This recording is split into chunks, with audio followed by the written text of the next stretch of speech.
बिस्मिल्लाहिर्रहमानिर्रहीम। अस्सलाम वालेकुम अज़ीज़ तलबा। उम्मीद करता हूँ आप खैरियत से होंगे। मैं हूँ प्रोफ़ेसर मोहम्मद उस्मान और आप मेरा यूट्यूब चैनल देख रहे हैं गुलिस्तान अदब। अज़ीज़ तलबा, आज हम 12वीं जमात का एक बहुत ही अहम मौजू पढ़ने जा रहे हैं। हमारे 12वीं जमात के उर्दू के पेपर में जो मारूज़ी हिस्सा होता है वहाँ पे 5 नंबर का सवाल होता है रमूज़ औक़ाफ़ का। तो आज हम पढ़ने जा रहे हैं रमूज़ औक़ाफ़। अगर ये हम बेहतरीन तरीके से ये अलामतें जो हैं ये याद कर लेते हैं, तो ये 5 नंबर जो हैं ये हमारे पक्के हो जाएँगे, यहाँ से हमारे नंबर नहीं कट सकेंगे।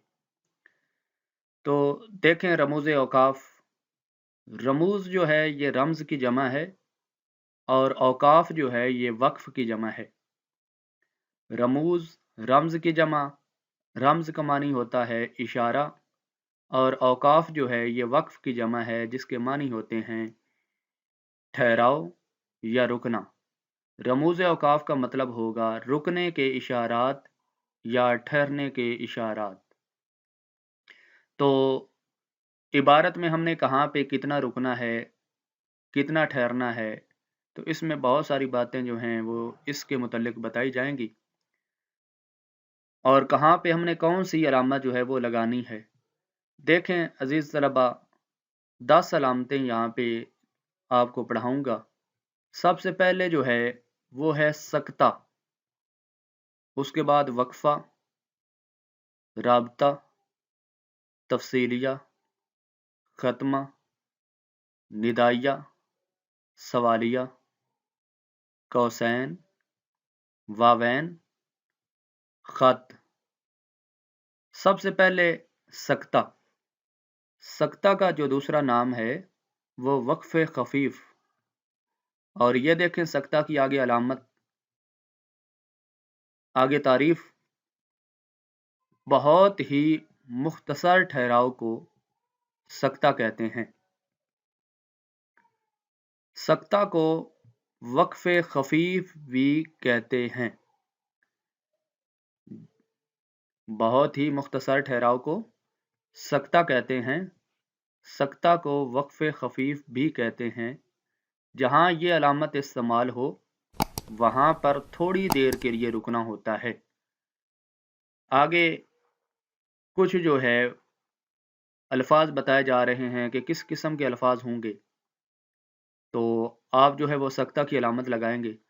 सबसे पहले अस्मा, अगर नाम आ जाएं, उसके बाद मुतरादिफ़ात और हम रुतबा अल्फ़ाज़ के दरमियान ये अलामत लगाई जाती है। सकता की अलामत ये है। उसके बाद मिसालें देखें सकता या वक़्फ़ ख़फ़ीफ़ की। असलम, अकरम और अली दोस्त हैं। ये अब देखें 3 नाम हैं। असलम अलग है, अकरम अलग है और अली अलग है।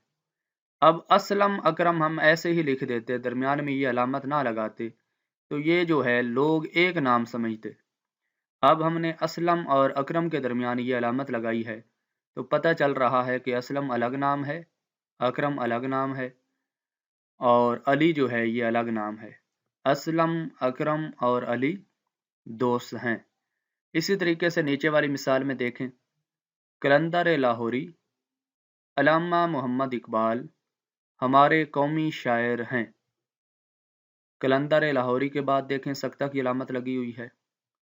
उसके बाद पंजाब, सिंध, सरहद और बलूचिस्तान पाकिस्तान के सूबे हैं।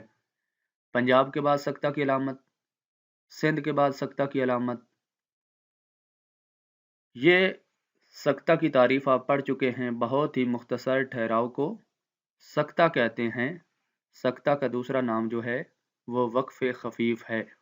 अब ये भी ऐसे भी पूछा जा सकता है कि वक़्फ़ ख़फ़ीफ़ जो है वो क्या होता है, तो हमें पता होना चाहिए कि सकता का दूसरा नाम वक़्फ़ ख़फ़ीफ़ है। जी, उसके बाद आगे दूसरी हमारे पास अलामत है वक़फ़ा या निस्फ़ वक़्फ़। वक़फ़ा या निस्फ़ वक़्फ़ की अलामत देखें कौन सी होती है। वही सकता की अलामत, उसके नीचे एक नुक्ता सा लगा हुआ है, तो ये वक़फ़ा या निस्फ़ वक़्फ़ की अलामत होगी। عزیز طلبہ، آپ کی آسانی کے لیے جس ترتیب سے میں پڑھا رہا ہوں اسی ترتیب سے اگر آپ یہ علامتیں یاد کر لیں گے تو آپ کو تعریفیں یاد کرنے میں بہت زیادہ آسانی ہوگی۔ وقفہ یا نصف وقف کی تعریف: سکتہ سے زیادہ ٹھہراؤ کو وقفہ کہتے ہیں۔ وقفہ کو نصف وقف بھی کہتے ہیں۔ لمبے جملوں کے اجزاء کے درمیان، اب دیکھیں کہ یہ علامت کہاں پہ لگائی جاتی ہے۔ وقفہ یا نصف وقف کی لمبے جملوں کے اجزاء کے درمیان رابطہ قائم رکھنے اور جملوں کے حصوں پر زور دینے کے لیے وقفہ کی علامت لگائی جاتی ہے۔ وقفہ کی علامت یہ ہے، دیکھیں آگے وقفہ کی علامت جو ہے وہ قوسین میں لگی ہوئی ہے۔ مثالیں: وقفہ یا نصف وقف کی مثالیں دیکھیں: لاہور پنجاب کا، کراچی سندھ کا، کوئٹہ بلوچستان کا اور پشاور سرحد کا دارالحکومت ہے۔ اب دیکھیں لاہور پنجاب کا، یہ وقفہ کی ہم نے علامت لگائی ہے تو یہ جملے کا حصہ جو ہے یہ الگ ہو چکا ہے۔ اسی طریقے سے کراچی سندھ کا، آگے پھر وقفہ کی علامت لگائی گئی ہے۔ کوئٹہ بلوچستان کا اور پشاور سرحد کا دارالحکومت ہے۔ اس کے بعد دوسری مثال دیکھیں: جو کرے گا سو بھرے گا۔ اب جو کرے گا کے بعد ہم نے علامت لگائی ہے وقفہ یا نصف وقف کی۔ آگے تیسری ہمارے پاس ہے علامت جو ہے وہ ہے رابطہ کی۔ رابطہ کا دوسرا نام ہوتا ہے وقف لازم۔ رابطہ یا وقف لازم، آگے دیکھیں رابطہ کی علامت لگی ہوئی ہے۔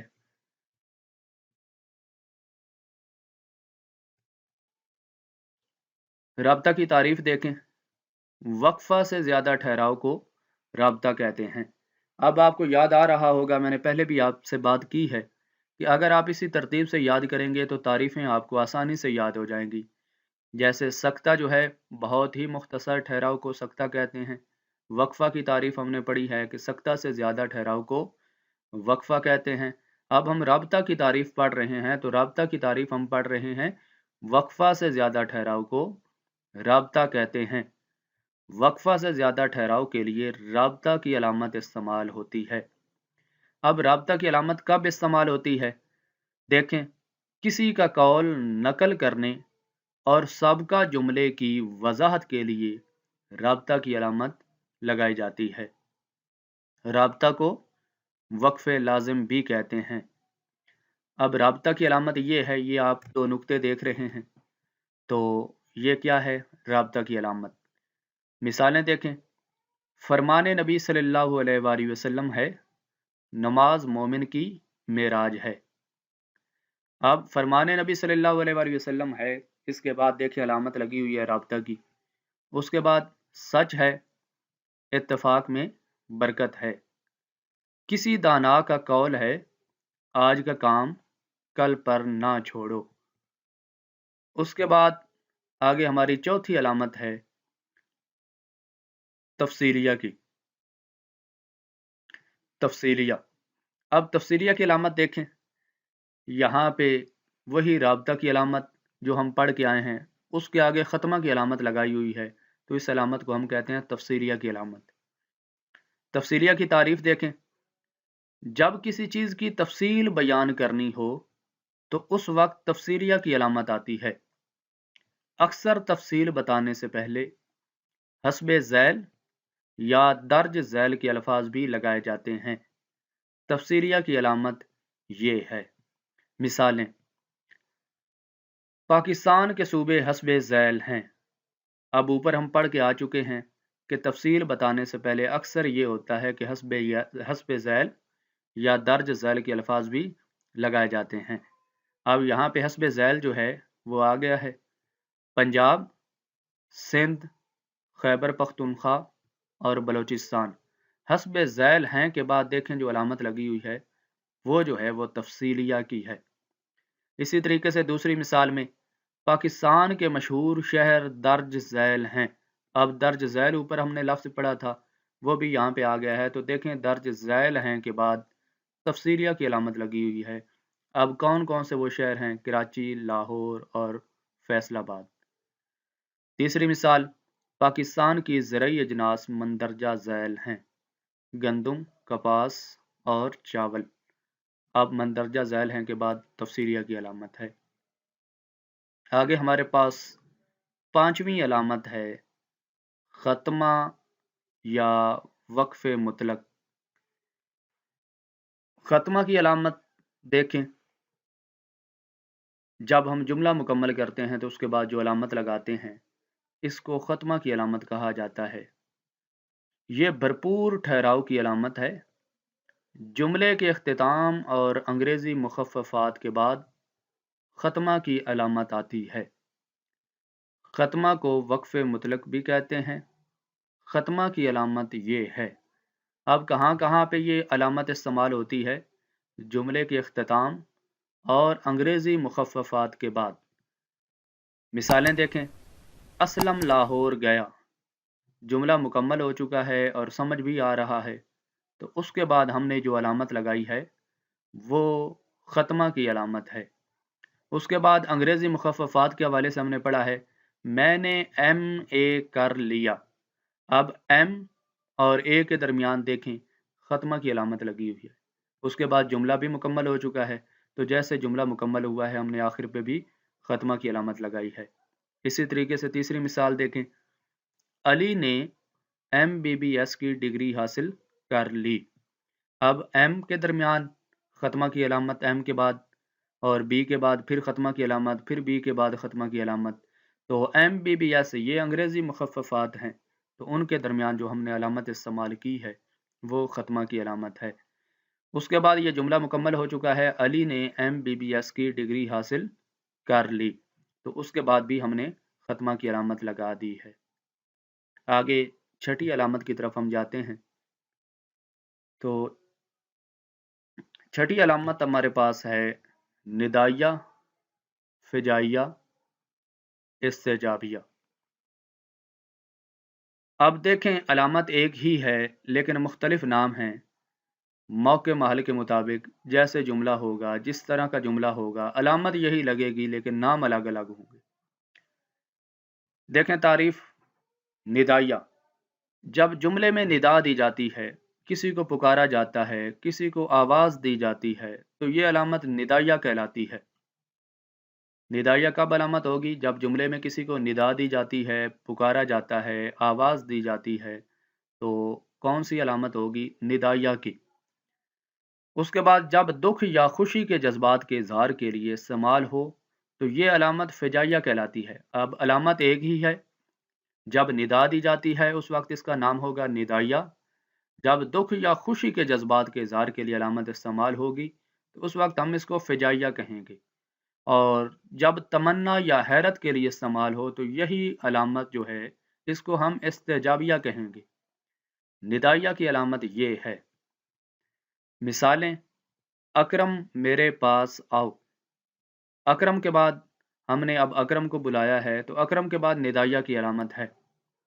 काश हम मैच जीत जाते। काश के बाद निदाइया की अलामत है। अब हम इसको निदाइया की अलामत तो नहीं कहेंगे, अकरम के बाद जो अलामत इस्तेमाल हुई है उसको हम क्या कहेंगे? निदाइया। काश हम मैच जीत जाते। अब देखें, ये तमन्ना है, ख्वाहिश है, इसको हम इस्तेजाबिया कह सकते हैं। उसके बाद वह हम लाहौर पहुंच गए, एक किस्म की खुशी के जज्बात हैं। खुशी के वक्त ऐसे अल्फाज जो हैं वो मुंह से निकलते हैं, तो इसको हम फ़िजाइया कहेंगे। आगे हमारे पास अलामत है सवालिया या इस्तिफ़हामिया। अब सवालिया या इस्तिफ़हामिया जो है ये अलामत कब लगाई जाती है? जब जुमले में किसी से कोई सवाल किया जाए या कुछ पूछा जाए, तो जुमले के आखिर पर सवालिया या इस्तिफ़हामिया की अलामत लगाई जाती है। सवालिया की अलामत ये है। मिसालें, आप कब तशरीफ़ लाएंगे?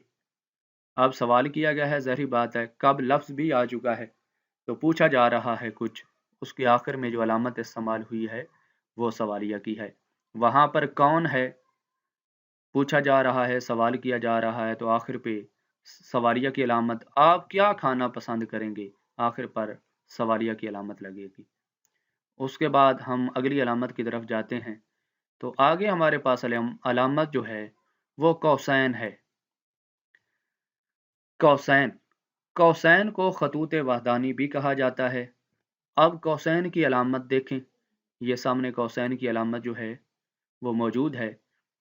कौसैन की तारीफ कि ये अलामत जो है ये कहाँ पे लगाई जाती है, जुमला मोतारज़ा के शुरू और आखिर पर कौसैन की अलामत लगाई जाती है। ये अलामत किसी साबका लफ्ज़ या जुमले की वजाहत के लिए वजाहत के दोनों तरफ लगाई जाती है। कौसैन की अलामत ये है। अजीज़ तलबा, अक्सर ये होता है कि हम उर्दू का मतन पढ़ रहे होते हैं, हमें कहीं ना कहीं मतन में ये अलामत जो है वो दिखाई देती है। अगर हम इस अलामत के दरमियान जो कुछ भी लिखा हुआ है उसको ना भी पढ़ें तो जुमले का मफहूम जो है वो मुकम्मल तौर पर समझ आ जाता है। इसकी मिसालें देखें, आपको बेहतरीन तरीके से पता चल जाएगा। अल्लामा इकबाल रहमतुल्लाह अलैह, अल्लाह ताला उन्हें जन्नत नसीब करे, हमारे कौमी शायर हैं। अब कौसैन की अलामत लगी हुई है, यहाँ पे देखें, अल्लाह ताला उन्हें जन्नत नसीब करे। यहाँ से जब शुरू हुआ है जुमला तो यहाँ पे भी और आखिर पे भी। अब अगर हम इसको ना भी पढ़ें, अल्लामा इकबाल हमारे कौमी शायर हैं, तो जुमला मुतारज़ा के शुरू और आखिर पर कौसैन की अलामत लगाई जाती है। आपका बेटा, अल्लाह ताला उसकी उम्र दराज करे, बहुत लायक है। आगे तीसरी मिसाल, मौलवी अब्दुल हक, जिन्हें बाबाए उर्दू कहा जाता है, कराची में दफन हैं। आगे हमारे पास जो अलामत है वो है वावैन की। बहुत ही अहमियत की हामिल जो है ये अलामत है। बहुत सारे बच्चे जो हैं इसका वहाँ पे भी इस्तेमाल कर रहे होते हैं जिस जगह नहीं करना होता। वावैन देखें अजीज़ तलबा, ये वावैन की अलामत है, मैंने ऐसे ही कौसैन के दरमियान लगा दी है। तो जब कोई कौल या इक्तबास हू बहू नकल किया जाता है तो उसके शुरू और आखिर पर वावैन की अलामत लगाई जाती है। दोबारा सुन लें, जब कोई कौल या इक्तबास हू बहू नकल किया जाता है तो उसके शुरू और आखिर पर वावैन की अलामत लगाई जाती है। वावैन की अलामत ये है, ये वावैन की अलामत लगी हुई है इधर उधर। देखें मिसालें, क़ायद आज़म ने फरमाया काम, काम और काम।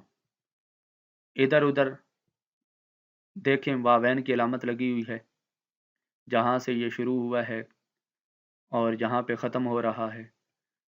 नबी सल्लल्लाहु अलैहि वसल्लम का फरमान है, नमाज मोमिन की मेराज है। तो इसके इर्द गिर्द जो है वो भी वावैन की अलामत लगी हुई है। उसके बाद हमारे पास आगे जो अलामत है वो है ख़त या लकीर। ख़त को लकीर भी कहा जाता है। ये अलामत जो है इसका इस्तेमाल बिल्कुल वैसे ही है जैसे हमने कौसैन का इस्तेमाल किया है। जुमला मुतारज़ा के आगाज़ और इख्तिताम पर ख़त की अलामत लगाई जाती है। ये अलामत भी कौसैन की तरह इस्तेमाल होती है। ख़त की अलामत ये है। मिसालें, आपका बेटा शुएब बहुत लायक है। देखें यहाँ पे उधर हमने कौसैन लगाया था, अब यहाँ पे शुरू में भी ख़त लगा दिया है और आखिर पर भी ख़त लगा दिया है। इसी तरीके से दूसरी मिसाल में क़ायद आज़म, ख़त की अलामत लगी हुई है। अल्लाह ताला उनकी कब्र पर रहमत नाज़िल फरमाए, फिर ख़त की अलामत लगी हुई है, अजीम सियासतदान थे। अजीज़ तलबा, उम्मीद करता हूँ कि आपको ये लेक्चर बहुत बेहतरीन तरीके से समझ आया होगा। अगर आप ये लेक्चर तैयार कर लेते हैं तो आपके मारूज़ी के जो 5 नंबर हैं वो कभी भी ज़ाया नहीं होंगे। आज के लिए बस इतना ही। अल्लाह हाफ़िज़।